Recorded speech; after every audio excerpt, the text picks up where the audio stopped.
Hello and welcome to today's episode of Financial Fridays. And today what I want to talk about is a little bit of a hot button issue for some people. It is couples finances. Yes, couples finances. Did you know that there are more fights over money in marriages than any other thing? So it follows that if we can do something to diffuse that situation before it blows up, that's a good thing, right? Trust me, I know. So let's jump right into 5 things that you can do in order to bring more financial peace and communication in your marriage.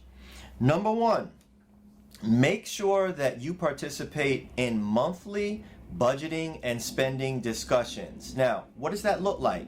Well, that just means that the two of you come together and discuss what happened last month and how you're going to spend your money this month, so that everybody's on the same page and nobody feels like they're being left out.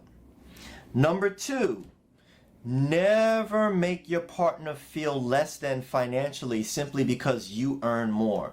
Now, what does that look like? Well, you wouldn't want to say something like, well, I'm the major breadwinner, so I get to decide, and that's the end of the discussion. That's a sure way to build resentment and start to erode at the foundations of your marriage. Number 3, make sure that you decide as a couple how much each of you gets to spend after household expenses have been covered with no questions asked by the other partner.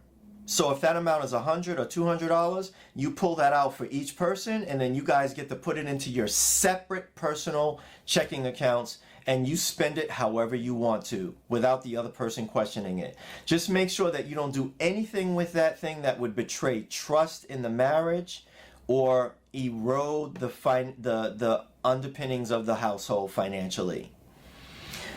Number 4, never engage in financial infidelity. Now, what's an example of financial infidelity? Well, that would be going out and secretly spending money that the other person is not aware of out of the joint account, or in a way that was not decided on by both of you, which is over and above what you can spend without question, or like incurring debt that affects the household, like thousands of dollars worth of debt, and the other person doesn't know about this, and it really puts the household in jeopardy. That's financial infidelity, and it will destroy trust and destroy marriages in a heartbeat. And number 5, set an amount that you can spend in the joint account for household matters without having to check in with the other person. So maybe that amount is $100 or $200.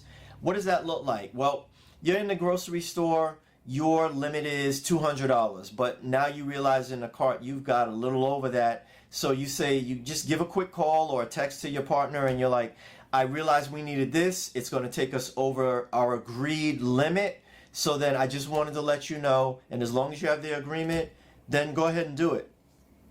You'll get a yes 9 times out of 10 because that person just feels included and they understand, well, why you're doing this. Never go behind their back and overspend without sticking to that limit. So that's it for today. I guarantee you, if you keep these 5 things in mind, if you do them, it will bring the temperature around money down in your relationship. If you disregard these things and violate these things, I guarantee you it will bring the temperature up in your marriage around money, and arguments will continue to increase, and thus peace will be removed from your household. So that's what I have to share with you today. If you need more tips on how to handle your own single individual finances or couples finances, please schedule an appointment with me on my website or scan the QR code here to go straight to my calendar, and we can have a discussion about it free of charge. Thank you so much. I hope you guys have a great weekend. I'll see you again next week. Take care now.